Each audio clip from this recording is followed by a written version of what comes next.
Hello. You are listening to Dads with Startups, a podcast about a couple of entrepreneurs who put family first. Good afternoon, Kevin. How are you doing, John? Pretty How's it good. going? Pretty good. Good stuff. I've Any new? well, what's I new? had I had a birthday recently. The big Happy 4-1. birthday. Wow, right. So Um, 4-0 was last year. yeah.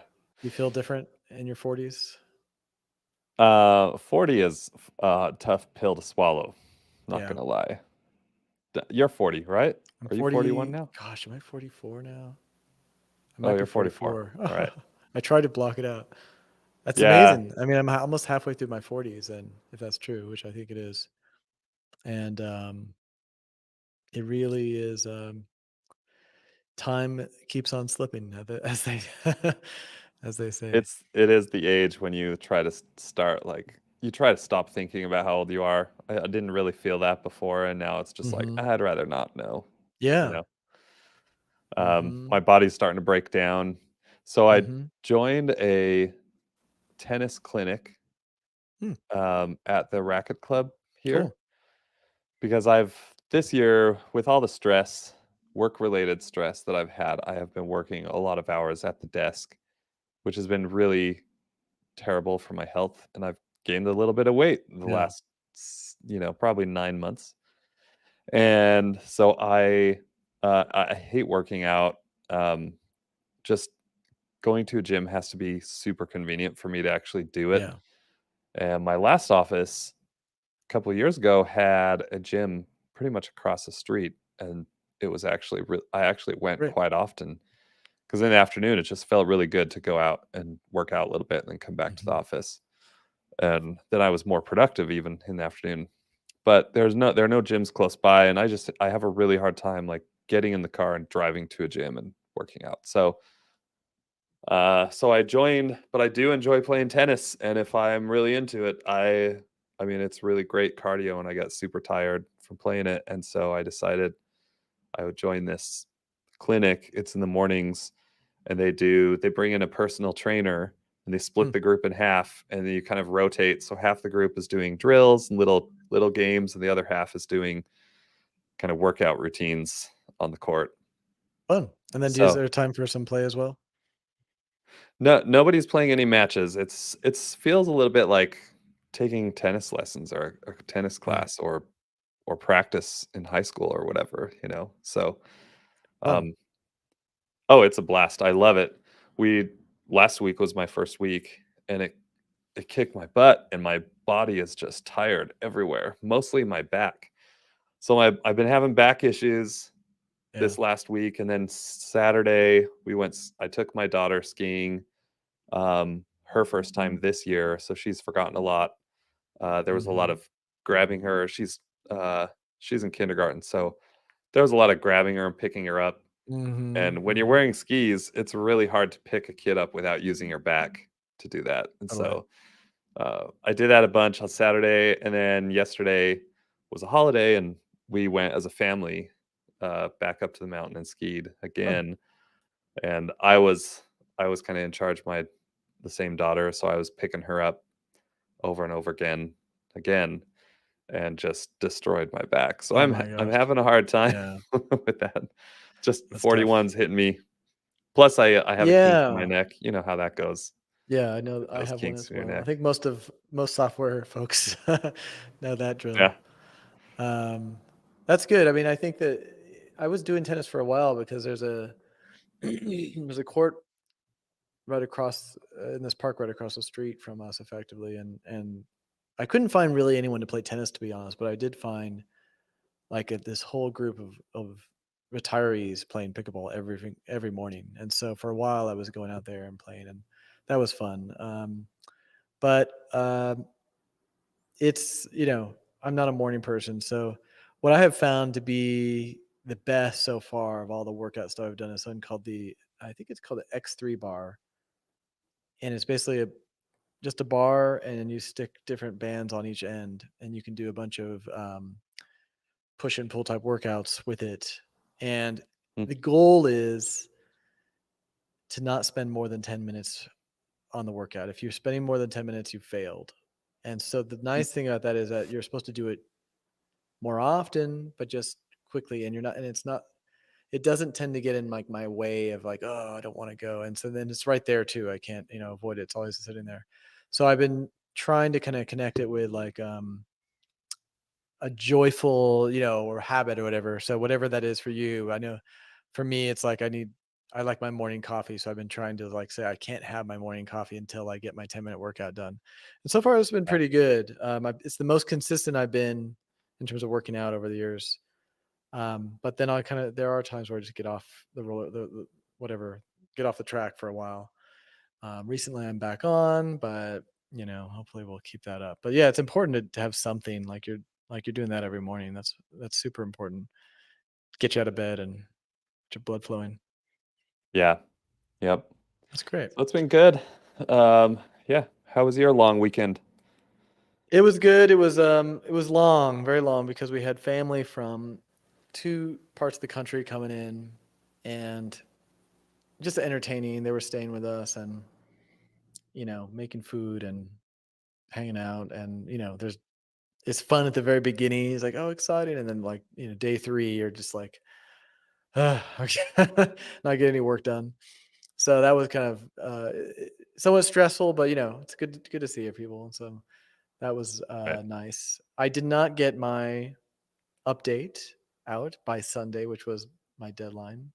Your quiz update. The quiz update has not Yeah. been pushed out. And as I'm going through right now, I'm about halfway through the testing of all the different new features and fixes. And sadly, I found a bunch. And so it's interesting when you build something, some of these like little fixes and features were built like months ago, and I just never got around to actually pulling them in. And so because they were built on the old code base, they're now Oh, conflicting with the new stuff. And now I've got to basically have my developer go through and like do a new checklist of fixes to kind of get those up to date.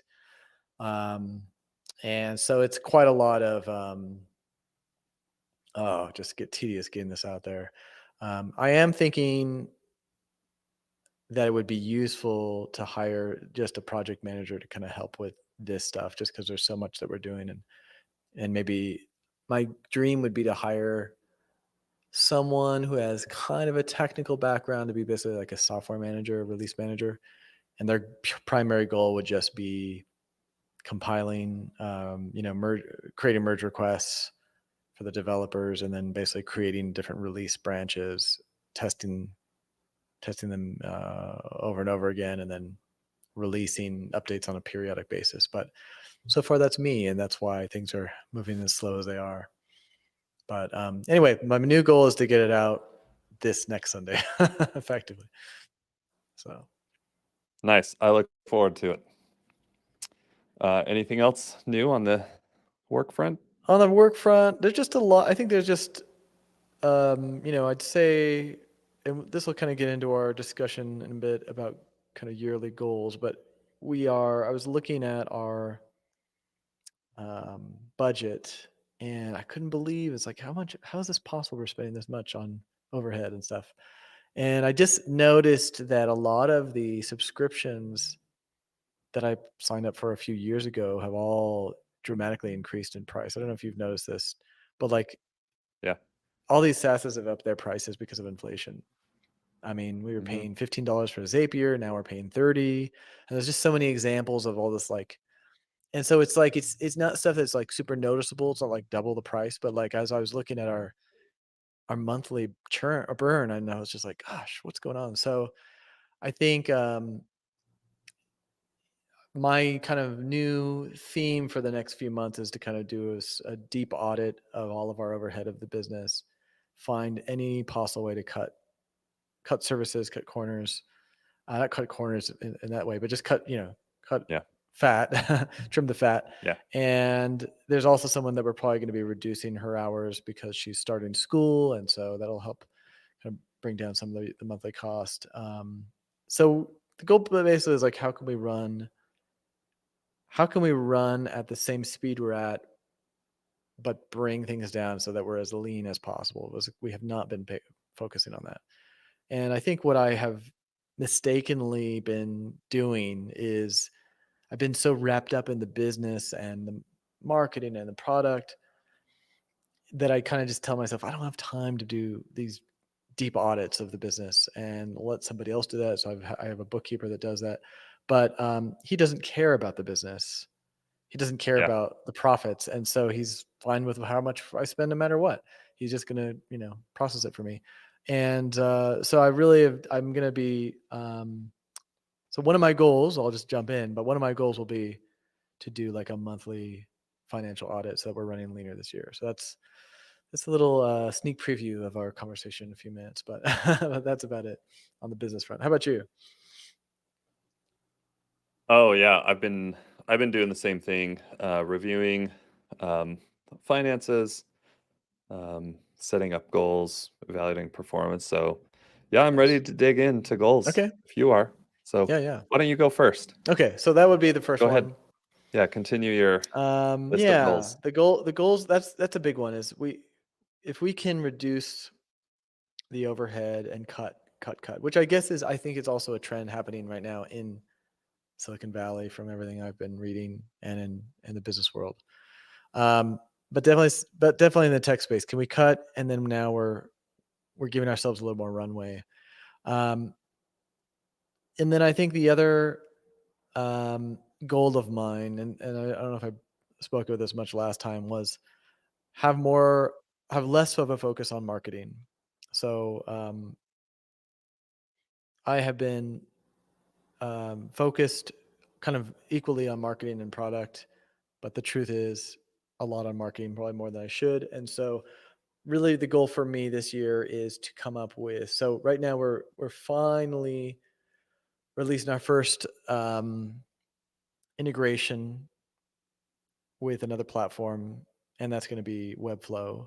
We have the app built, and now we're about to submit that. It's actually working, all that good stuff.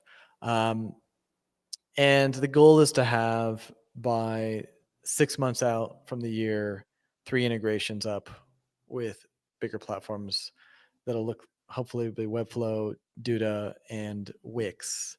And then after that, the last part of the year, I want to focus on a few of the other ones. My hope is to get Weebly, if I can get into their app store, um, and possibly Squarespace, and then just a little of a few of the smaller integrations, such as, like, I think it would be worthwhile, though I have to look into this a little bit more, to have a Zoom integration, because there's a lot of instructors actually that have asked us about if we support like live Zoom sessions with students and stuff for courses.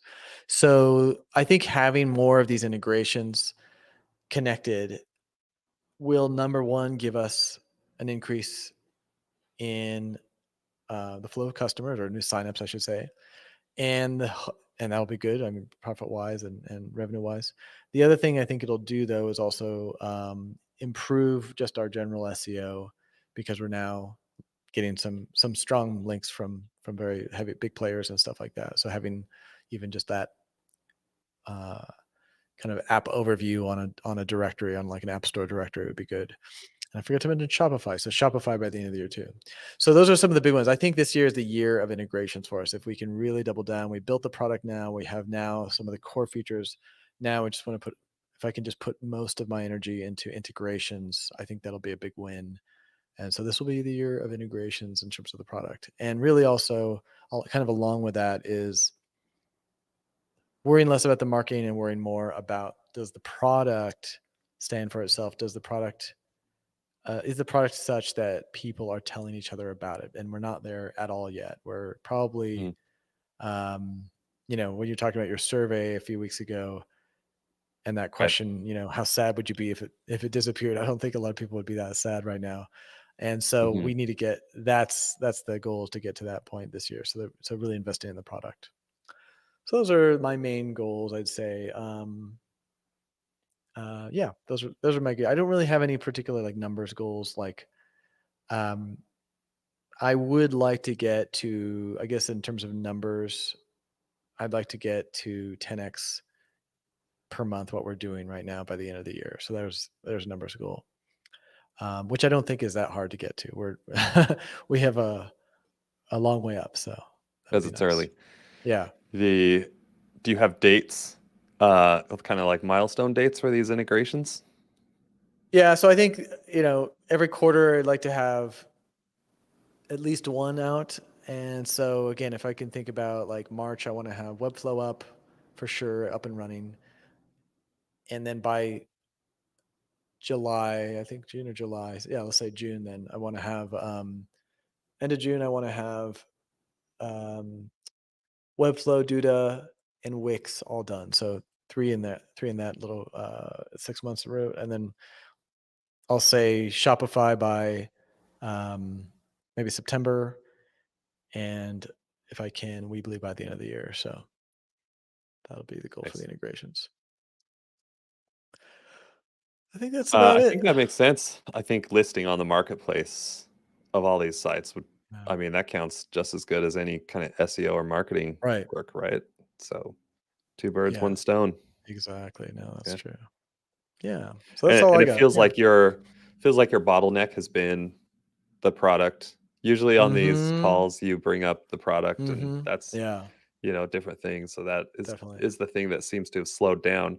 When you Mm-hmm. cut back a little bit on staff, what are some things that you're going to do to speed up product development? Yeah, Going to good change question. there?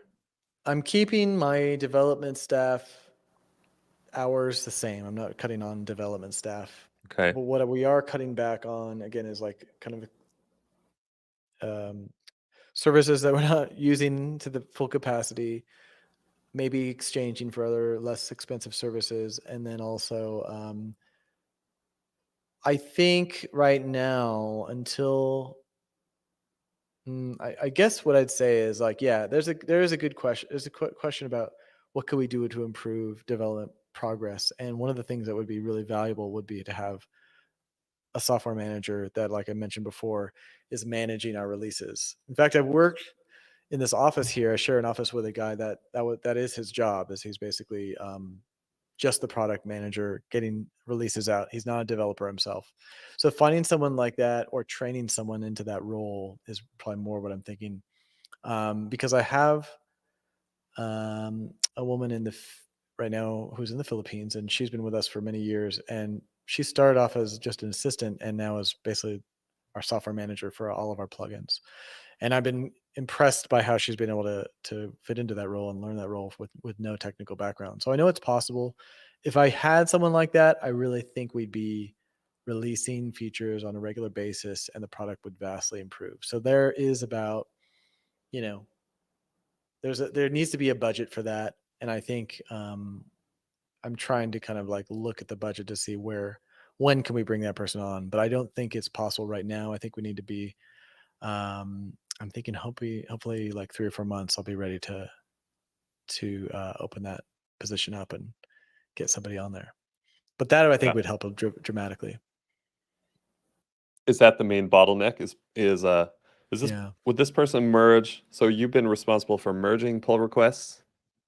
Yeah. Well, creating them, and then like I'll typically assign them to whoever is the best developer that will figure out the conflicts and stuff. Oh, okay, I see. Yeah.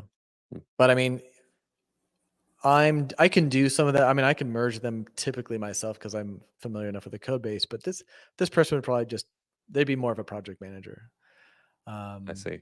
And just having someone who has ownership of a release and saying, here's the features for the release that we're working on, and then working with the developers to make sure those happen, and then getting them in the product, and then testing it and Yeah. assigning people to test it. That's just a lot. I'm definitely the bottleneck on that because I'm doing that plus running a few other businesses plus whatever. And it's Right. these updates need to go out faster. So that's really what I'm looking at is that role would be with a qualified person would be really, really great. Yeah. Cool. But for now I'm doing it. When are you going to have that person hired by? I would like to have them hired by like April. That's my goal. So quarter 2. Q2. So Cool. I'll make that the Good goal. luck. Yeah. Good questions. Thank you for that. That helps me actually formulate, Mhm. crystallize that a little more. Yeah. What about you? So let's hear some of the things you've been thinking about. So I have a couple of years ago, some buddies and we had they kind of had their own little companies, and we had a little retreat Mm. that we just stayed at a cabin for one night, watched the Jazz game, went out to eat, and then like the next morning, Saturday morning, we we presented to each other, like had slides and did a like little presentation, mini presentations, basically a mastermind type of a thing where we Mm. talked about our business plans for the next year and where we were at. And I found that I often referred to those slides when I thought, okay, what what was I supposed to be doing this year? You know, every quarter I kind of do some quarterly planning, and so I would reference that as kind of the guiding North Star for the year, um, and just see where we're at. These slides also had numbers in them like MRR growth and things like that, and it was always helpful to look at those benchmarks year after year. So um, since then, I've created a slide deck for myself. I have no co-founders, I have no board, but I pretend that I have a board and I put these slides together. And then usually I'll do the presentation for my wife. and um, and it just kind of shows like you know, where are we at? Did we achieve the goals we had last year? What are the goals this next year? That kind of thing. Um, I found it to be really useful. So I put that together this year, and it's almost done. I've kind of neglected a lot of financial planning for the last year, and so there was a lot of work that went into that, forecasting, and then I still have to kind of analyze some funnel and sales statistics. So that part's not done yet, but yeah. So I started out looking at my growth. Um, and in the last, so in 2022, um, there was an 80% increase in revenue.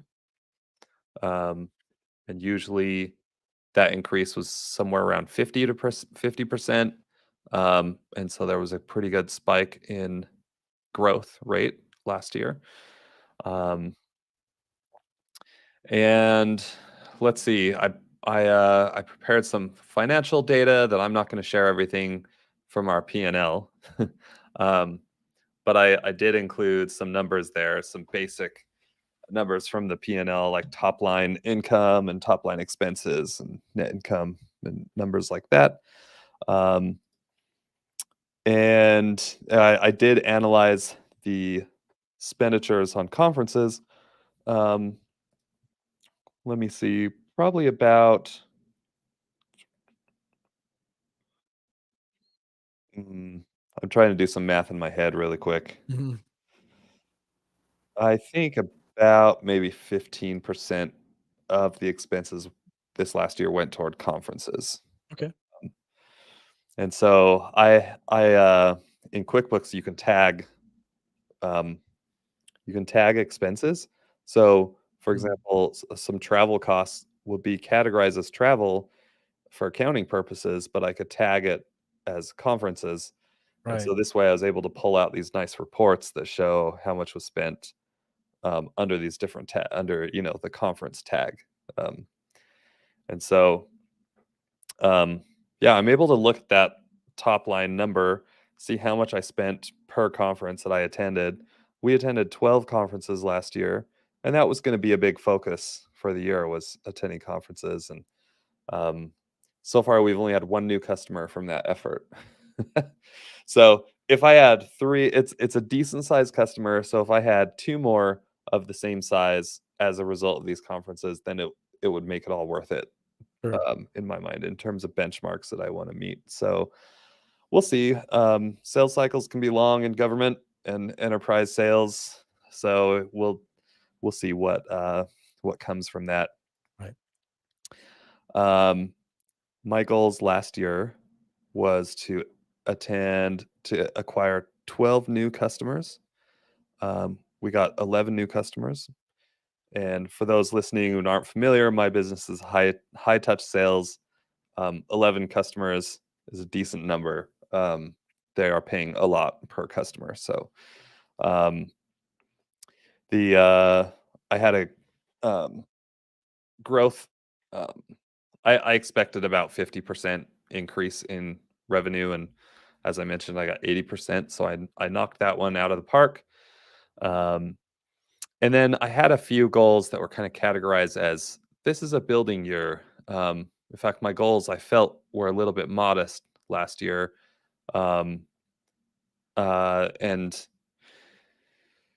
the building year goals were more in terms of, okay, we're going to invest some time into these certain tasks and we may not see revenue growth because of this, right? So the revenue growth remained and was strong, but one of my goals was to expand. I was solo at the beginning of 2022. I've had part-time people before that, but at the start of 22, I was solo. So my goal was to hire 2 full-time people, so we'd have a team of 3 full-time people. And I have 2 full-time people and 1 part-time person. So I have a team of 3. Not quite exactly what I envisioned. One of my goals was to increase marketing site traffic to 3,000 users per month. I don't even know if that's a good number. I have 0 experience in marketing. So you have a lot more experience than that, Kevin. So what was How that? much was the goal again? 3,000 users per month. I was starting from about good. 300 users per Yeah. month. That sounds like So a reasonable goal. Yeah. yeah, so the end of 2022, I have 341 users per month. So virtually no growth there. Probably the only spike, the only difference is just because we were in Tiny Seed, and that gave us a little bit more traffic Gotcha. that way. Okay. So Well, we're doing about and just to give you some context, like after a that's helpful. year or almost 2 years of SEO, off and on. I won't say we've been amazing at it, but we've been, there's 6 months out of each year we're probably creating articles 3 to 4 times a month. We're now at about 1.2 thousand visitors, so about 1,000 visitors a month. Now that went up. If I think around July we were at maybe 350 or 400, so it's starting to Okay. climb now.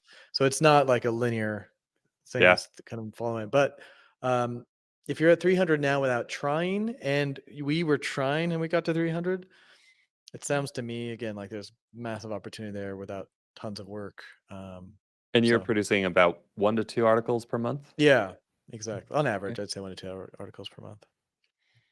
Yeah, So good to know. I would be,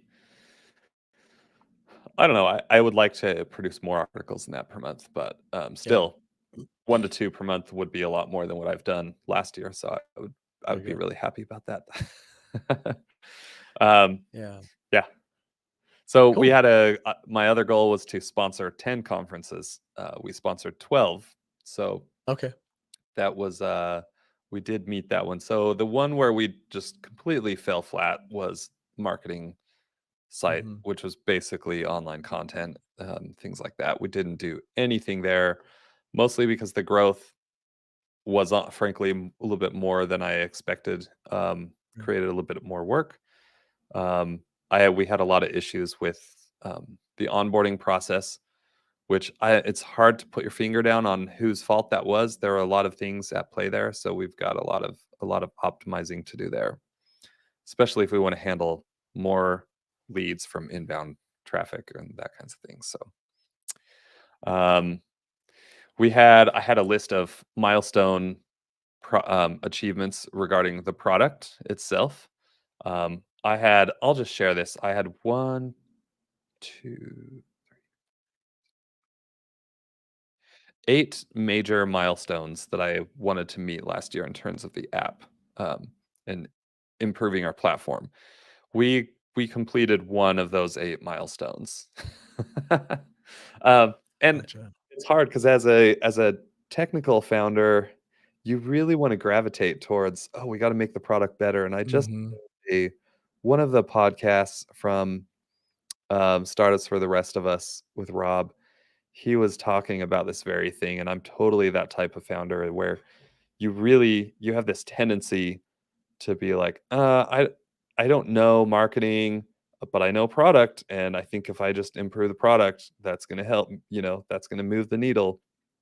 And it really, uh, there's no definitive answer to that Yeah. statement, but frankly, we have a product that works.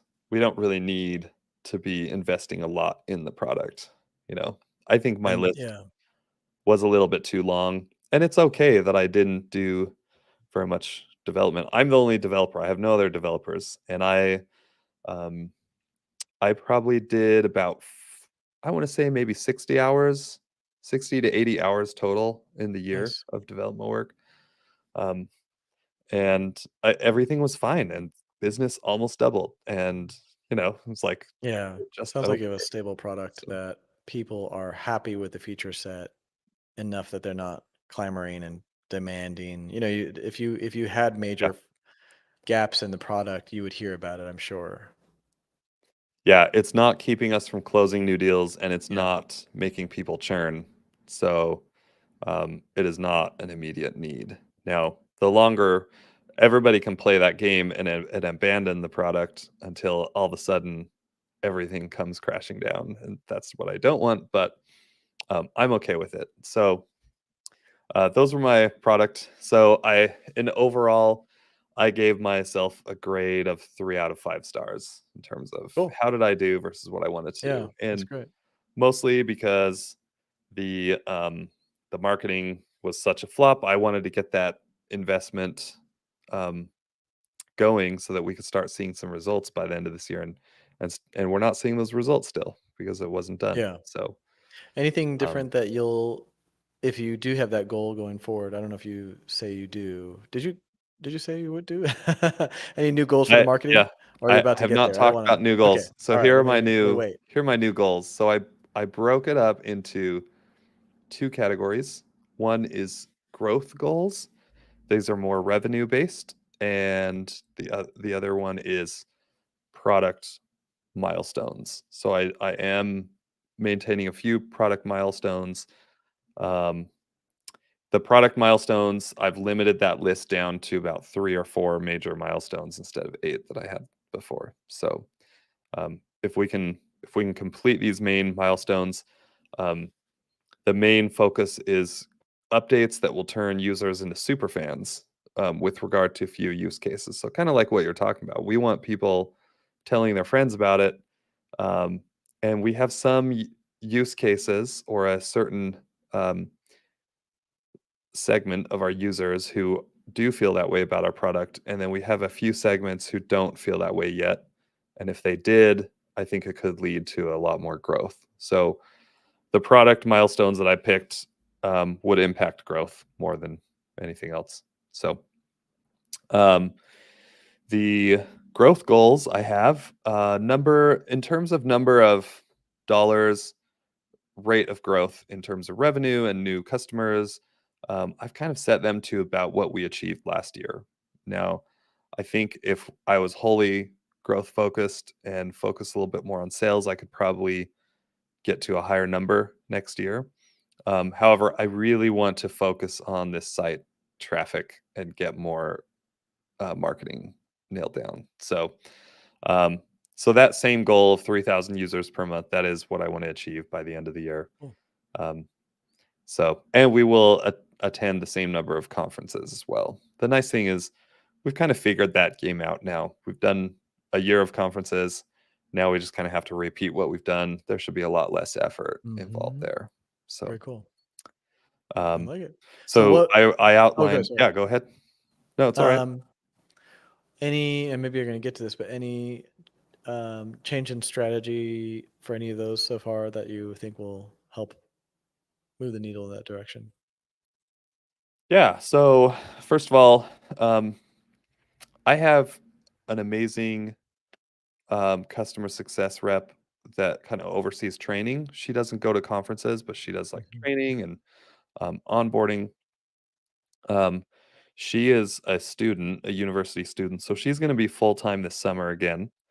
Um, but in the fall, she goes back to school again for her last year, and then she'll be graduating, and she'll probably want to work in a different field since her degree is not in business or software or anything like that. So um, I'm going to hire a full-time customer success rep at that point and basically have her train this person up so that um, I'm this person, she's amazing, but having the part-time schedule is really difficult. Yeah.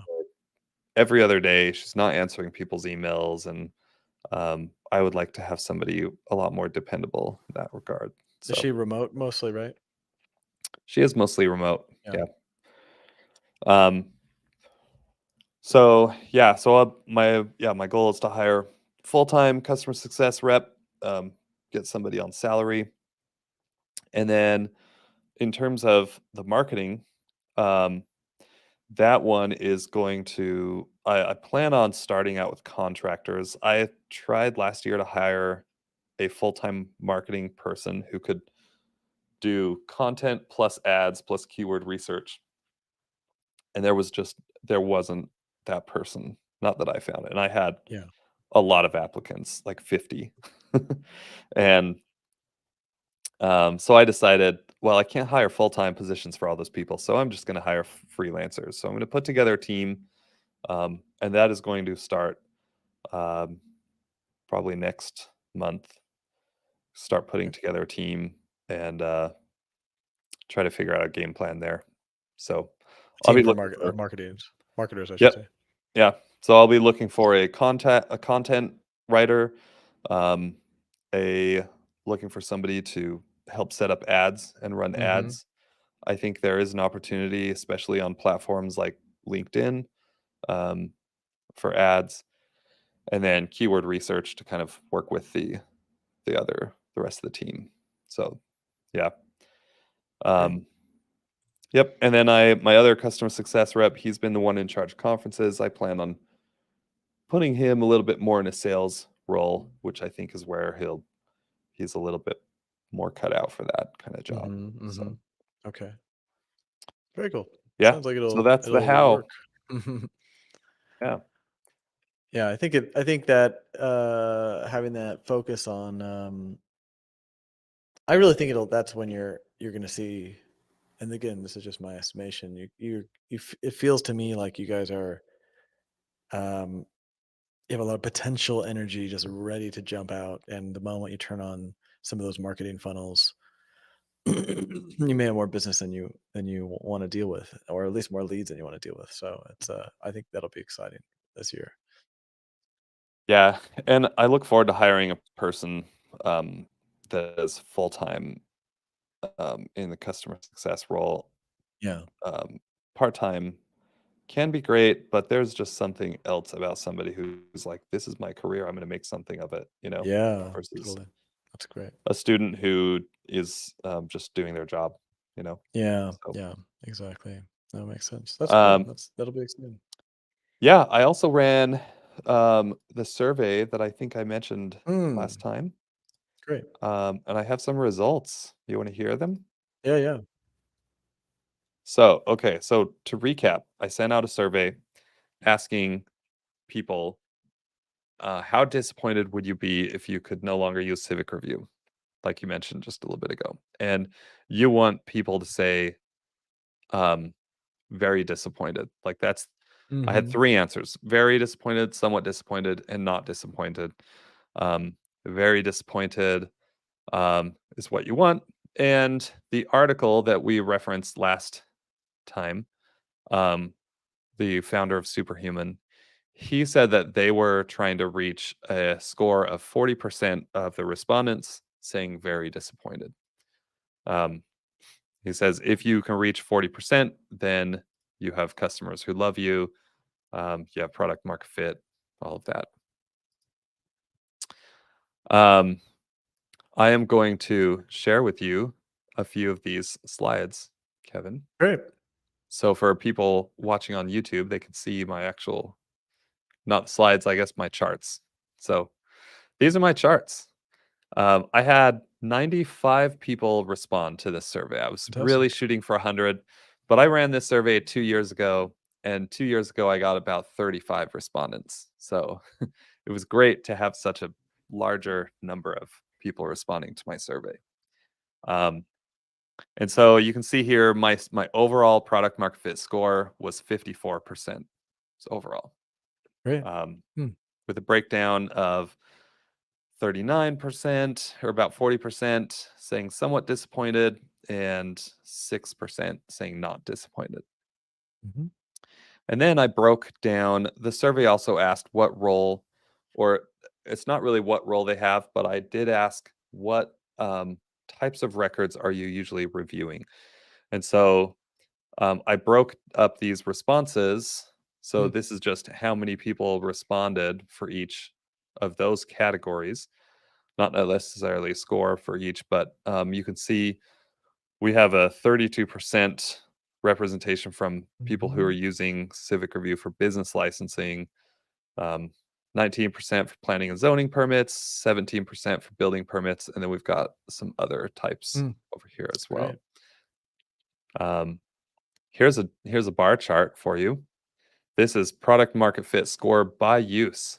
So I took these groups that I went over and I measured the product market fit score for each one. So if we look at this chart, the highest scoring group was animal licenses, but there were only 4 people who said they used Civic Review for animal licenses, and every single one of them said they would be very disappointed. So They were that disappointed. sample size is too small.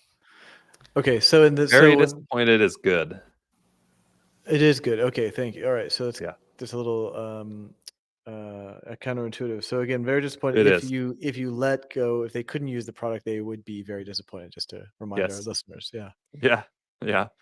And I color coded these charts so that green is very disappointed Nice. and red is Yeah. not disappointed, to help Great. me, mentally Totally. overcome that same challenge.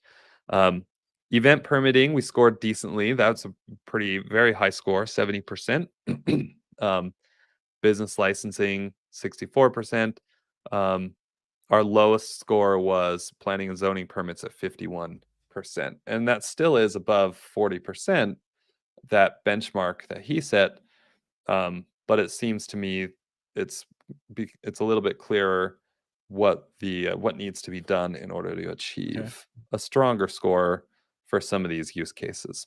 So, and I can also look at some of these use cases and tell myself, you know what, we don't care too much about, for example, code enforcement has not been a big market focus for us, and so I'm okay with that score being a little lower.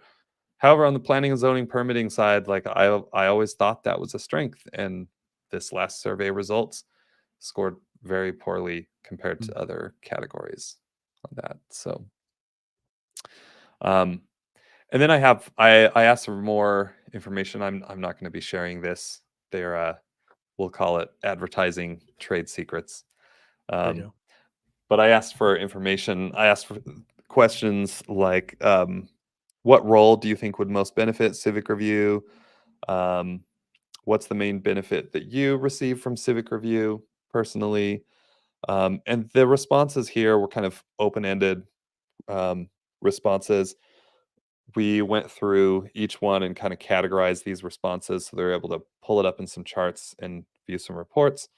And that can help guide our product positioning for the next year. Nice.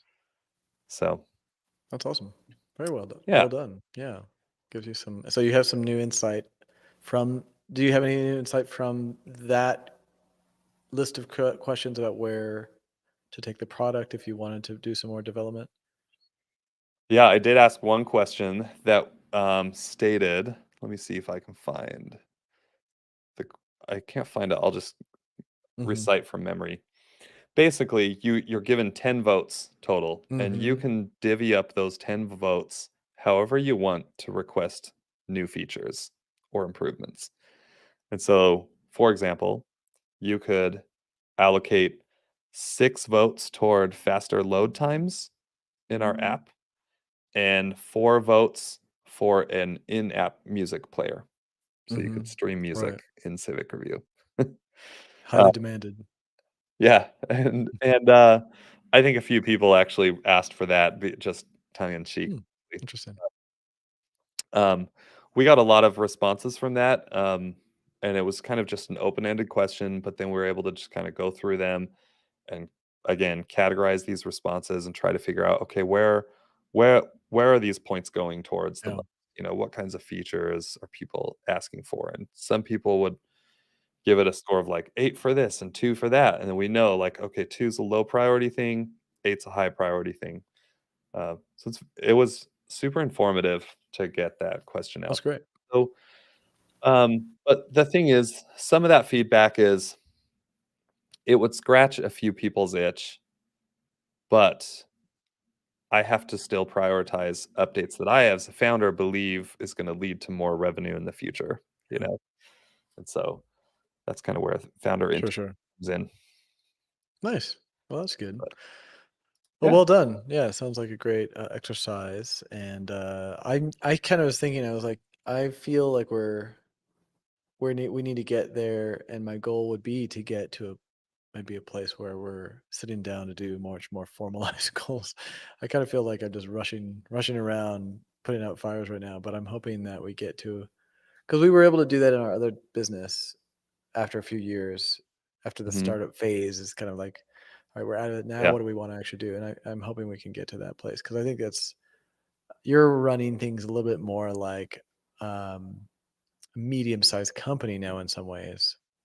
And I think that's possibly due to your personality, number one, and then also just you're kind of a little more mature as a company, which is great. So, but that's exactly the right stuff people should be doing as you're at your stage of growth, I think. Yeah, again, I mean, most of this information I kind of knew in my head already. But I found that putting this stuff down, especially the goals part and deciding what a plan is, and just an overall health check is useful, and it'll be useful throughout the whole year for me. Yeah. So, Yeah. Sounds great. yeah. Cool. Well done. All right. Well, now that we have them, I guess we can follow up in a few months, and we can do a check-in in next quarter and see how we're going with this. Yeah. That'd be fun. Yep. Cool. All right, Kevin. That was a good chat. Yeah. Good chat, and have a productive rest of your week. You too. All right. Take care. Thanks for listening. You can learn more by visiting dadswithstartups.com. Please rate and review us by going to ratethispodcast.com/dadswithstartups. Until next time, bye.